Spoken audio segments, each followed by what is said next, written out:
ವೀಕ್ಷಕರೇ, ಸ್ವಂತ ಗಂಡ ಒಟ್ಟಿಗೆ ಇರುವಾಗ ಇನ್ನೊಂದು ಬದಿಯಲ್ಲಿ ಇನ್ನೊಬ್ಬ ಯುವಕನನ್ನು ಪ್ರೀತಿಸುವ ಕಾಲ ಇದು. ಇಂತಹ ನೂರಾರು ಘಟನೆಗಳು ನಮ್ಮ ಸಮಾಜದಲ್ಲಿ ನಡೆಯುತ್ತಿದೆ. ಇಂತಹ ವಿಷಯದಲ್ಲಿ ನೂರಾರು ಕುಟುಂಬದೊಳಗೆ ನೂರಾರು ಜಗಳಗಳು ನಡೆಯುತ್ತಿರುತ್ತದೆ. ಇಂತಹ ಘಟನೆಗಳ ಬಳಿಕ ಕೆಲವರು ಗಂಡ ಮಕ್ಕಳನ್ನು ಬಿಟ್ಟು ಪ್ರಿಯಕರನ ಜೊತೆ ಓಡಿ ಹೋದರೆ, ಇನ್ನು ಕೆಲವರು ಗಂಡನನ್ನು ಕೊಂದು ಓಡಿ ಹೋಗುವವರು ಇದ್ದಾರೆ. ಗಂಡನನ್ನು ಕೊಂದು ಪ್ರಿಯಕರನ ಜೊತೆ ಓಡಿ ಹೋದ ನೂರಾರು ಘಟನೆಗಳು ನಮ್ಮ ಕರ್ನಾಟಕದಲ್ಲಿ ನಡೆದಿದೆ. ಮದುವೆಯಾದ ಮುದುಕಿಯರಾದ ಆಂಟಿಯನ್ನು ಪ್ರೀತಿಸುವ ಕುರುಡು ಯುವಕರೇ, ನಿಮ್ಮ ಜೀವನವನ್ನು ಆಂಟಿಯರ ಜೊತೆ ಕಳೆದು ನೆಮ್ಮದಿ ಕಳೆದುಕೊಳ್ಳಬೇಡಿ. ನಾನು ನನ್ನ ಚಿಕ್ಕಮ್ಮನ ಮನೆಗೆ ಒಮ್ಮೆ ಹೋದಾಗ, ಆಗ ಚಿಕ್ಕಮ್ಮನ ಮನೆಯ ನೆರೆಕೆರೆಯಲ್ಲಿ ಒಂದು ಕುಟುಂಬ ವಾಸವಾಗಿತ್ತು. ಆ ನೆರೆಕೆರೆಯ ಕುಟುಂಬ ಬಾಡಿಗೆ ಮನೆಯಲ್ಲಿ ಇದ್ದದ್ದು. ಅಲ್ಲಿ ಒಂದು ಪ್ರಾಯವಾದ ಮಹಿಳೆ ಇದ್ದರು. ಅವರು ಒಂದು 40 ವರ್ಷ ಮೇಲ್ಪಟ್ಟ ಮಹಿಳೆ. ಅಷ್ಟು ವಯಸ್ಸಾಗಿದೆ ಅವರಿಗೆ. ಆ ಮಹಿಳೆಗೆ 2 ಹೆಣ್ಣು ಮಕ್ಕಳು ಮತ್ತು 1 ಗಂಡು ಮಗು. ಹೆಣ್ಣು ಮಕ್ಕಳಿಗೆ 18 ವರ್ಷ ಮೇಲ್ಪಟ್ಟಿದೆ, ಕಾಲೇಜಿಗೆ ಹೋಗುತ್ತಾರೆ. ಮತ್ತೊಬ್ಬ ಹುಡುಗ ಸಣ್ಣವನು, ಅವನು ಶಾಲೆಗೆ ಹೋಗುತ್ತಾನೆ. ಈ ಕುಟುಂಬದ ಒಂದು ಅವಸ್ಥೆ ನೋಡಿ. ಇಲ್ಲಿ ಮತ್ತೊಬ್ಬ ಯುವಕ ಇದ್ದ. ಅವನು ನೋಡಲು ಸಣ್ಣ ಯುವಕ, ಅಂದರೆ ಈ ಮಹಿಳೆಯ ಹೆಣ್ಣು ಮಕ್ಕಳ ಪ್ರಾಯದಷ್ಟೇ ಆಗಬಹುದು. ಹೆಚ್ಚಾದರೂ 25-26 ವರ್ಷ ಅಷ್ಟೇ, ಸಣ್ಣ ಯುವಕ. ನಾನು ಮೊದಲಿಗೆ ಎನಿಸಿದ್ದು ಇದು ಅವಳ ದೊಡ್ಡ ಮಗ. ನಂತರ ವಿಷಯ ಸಿಕ್ಕಿತು, ಆ ಯುವಕ ಅವಳ ಮಗನಲ್ಲ, ಗಂಡ ಅಂತ.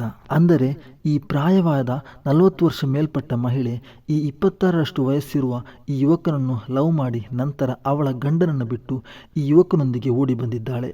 ಬರುವಾಗ ಮಕ್ಕಳನ್ನು ಕರೆದುಕೊಂಡು ಬಂದಿದ್ದಾಳೆ.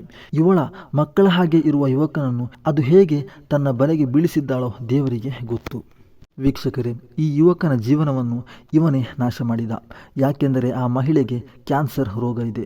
ಇನ್ನೂ ಒಂದು 5 ವರ್ಷ ಕಳೆದರೆ ಅವಳಿಗೆ ವಯಸ್ಸಾಗುತ್ತೆ. ಆದರೆ ಈ ಯುವಕನ ಜೀವನ ಆರಂಭವಾಗಬೇಕಾದ ಸಮಯ. ಇವನ ಕೈಯಿಂದಲೇ ಇವನ ನೆಮ್ಮದಿಯ ಜೀವನವನ್ನು ಹಾಳು ಮಾಡಿದ. ಮದುವೆಯಾದ ಮಹಿಳೆಯರನ್ನು ಪ್ರೀತಿಸಿ ನಂತರ ಊರು ಬಿಟ್ಟು ನೀವಿಬ್ಬರು ಓಡಿ ಹೋಗುತ್ತೀರಲ್ವಾ, ನೀವು ಎನಿಸಬೇಡಿ ಇನ್ನು ಮುಂದೆ ನೆಮ್ಮದಿಯ ಜೀವನ ನಿಮಗೆ ಅಂತ. ಆ ಗಂಡ ಮಕ್ಕಳ ಕಣ್ಣೀರಿನ ಶಾಪ ಅದು ನಿಮ್ಮನ್ನು ಬಿಟ್ಟು ಎಲ್ಲೂ ಹೋಗಲ್ಲ. ನೀವು ಇನ್ನೊಂದು ರೀತಿಯಲ್ಲಿ ಆ ದುಃಖವನ್ನು ಅನುಭವಿಸಿಯೇ ತೀರುತ್ತೀರಾ.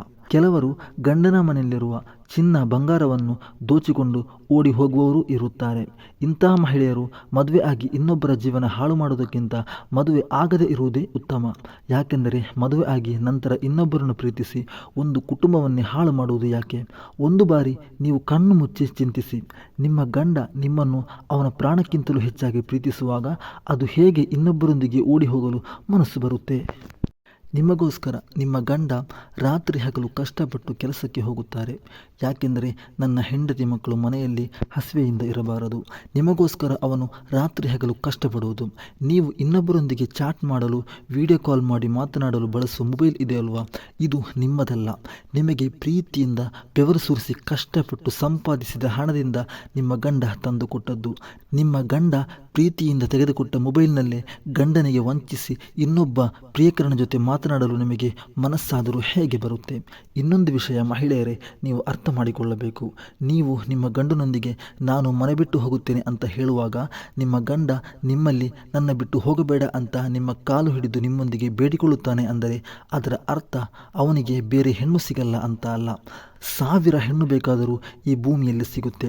ಆದರೆ ಅವನು ನಿಮ್ಮನ್ನು ಅವನ ಪ್ರಾಣಕ್ಕಿಂತಲೂ ಹೆಚ್ಚಾಗಿ ಪ್ರೀತಿಸುತ್ತಿದ್ದಾನೆ ಎಂದರ್ಥ. ನಿಮ್ಮನ್ನು ಪ್ರಾಣಕ್ಕಿಂತಲೂ ಹೆಚ್ಚಾಗಿ ಪ್ರೀತಿಸಿದ ನಿಮ್ಮ ಗಂಡನಿಗೆ ಅವನ ಹೃದಯದೊಳಗೆ ಇನ್ನೊಂದು ಮಹಿಳೆಗೆ ಸ್ಥಾನ ಕೊಡಲು ಸಾಧ್ಯವಿಲ್ಲ. ಹಾಗಾಗಿ ನಿಮ್ಮ ಕಾಲು ಹಿಡಿದು ಬೇಡಿಕೊಳ್ಳುತ್ತಿದ್ದಾನೆ. ಇದಾಗಿದೆ ಟ್ರೂ ಲವ್.